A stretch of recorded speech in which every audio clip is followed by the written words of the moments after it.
Hello বন্ধুরা, আমি রূপালী অনেক দিন পর তোমাদের মাঝখানে হাজির হয়ে গেছি একটা পুরনো দিনের দারুণ স্বাদের একটা পায়েসের রেসিপি নিয়ে। এটা কিন্তু একদম ভিন্ন ধরনের একটা পায়েসের রেসিপি, যেটা কিনা আমাদের ঠাকুমা দিদিমাদের আমলে খুব প্রসিদ্ধ। বিশেষ করে উপোস কাপাসের দিনে এমন স্বাদের পায়েসের রেসিপি যদি থাকে, বারবার খেতে ইচ্ছা করবে।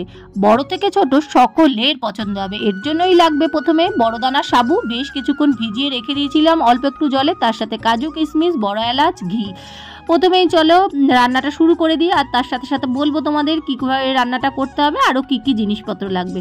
প্রথমেই কড়াইতে ঘি দিয়ে দিয়েছি, তার মধ্যে কাজু কিশমিশ দিয়ে একটু ভেজে নিচ্ছি। কাজু কিশমিশটা তোমরা চাইলে কাজু কিশমিশের সাথে আমন্ড, পেস্তা সবই কিন্তু দিতে পারো।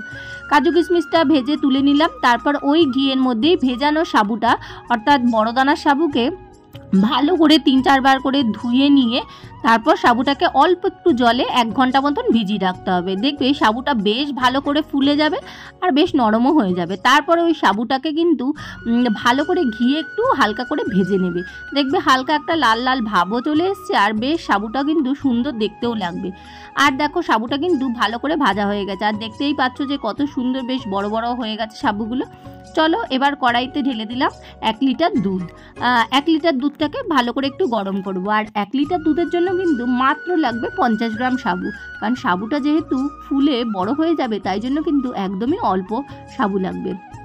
এবার কিন্তু দুধটা একটু গরম হলে তার মধ্যে একটু তেজপাতা দিয়ে দিলাম, আর দিয়ে দিলাম 2 চামচ মতন গুঁড়ো দুধ। গুঁড়ো দুধটা দিয়ে কিন্তু ভালো করে দুধটাকে একটু নাড়িয়ে নেব, তাহলে দেখবে গুঁড়ো দুধটা জমাটো বাঁধবে না, আর খুব সুন্দরভাবে কিন্তু দুধের সাথে একবারে ফুটে যাবে, আর দুধটাও ভালো ঘন হয়ে যাবে। এবার দুধটা যখন ভালো করে বেশ ফুটে উঠেছে, এবার এর মধ্যে ভেজে রাখা সাবুগুলো দিয়ে দেবো। সাবুটা দিয়ে বেশ কিছুক্ষণ একটু ফুটিয়ে নেব। দেখবে বেশ কিছুক্ষণ ফুটতে ফুটতে না দুধটাও বেশ ঘন হয়ে যাবে, আর সাবুটাও বেশ ফুলে বড় বড় হয়ে যাবে। এবার আমি এর মধ্যে দিয়ে দেবো ভেজে রাখা কাজু কিশমিশগুলো। দেখো কাজু কিশমিশটা দিয়ে আরও বেশ কিছুক্ষণ একটু ফুটিয়ে নেব, এবং তার সাথে দিয়ে দেবো একে একে মিষ্টিটাও। এখানে আমি মিষ্টিটার জন্য ব্যবহার করেছি লাল বাতাসার সঙ্গে চিনি, আর তোমরা চাইলে শুধু লাল বাতাসাও দিতে পারো, আর শুধু চিনিও ব্যবহার করতে পারো। দেখো আমি লাল বাতাসাটা দিয়েছি এই কারণে যে পায়েসের রঙটা তাতে কিন্তু খুব সুন্দর আসে। তা যাই হোক, মিষ্টিটা দিয়ে বেশ একটু ফোটাবো, আর অবশ্যই কিন্তু পায়েসটা একটু পাতলা রাখবে।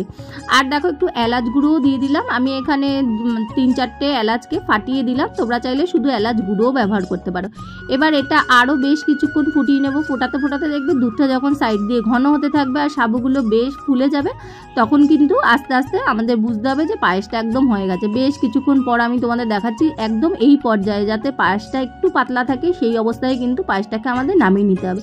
চলো এবার গ্যাসটা বন্ধ করে আমরা পায়েসটাকে একটা পাত্রে নামিয়ে নেব, এবং নামিয়ে এটাকে কিন্তু বেশ কিছুক্ষণ ঠান্ডা হতে দেবো। অন্তত 1 ঘন্টা কিন্তু এটাকে ঠান্ডা হতে দেখবো। তারপর দেখবে যে সাবুগুলো ফুলে একদম দুধটাকে টেনে নিয়েছে। দেখো কত সুন্দর দেখতে হচ্ছে। অবশ্যই কিন্তু এটা ট্রাই করো তোমরা।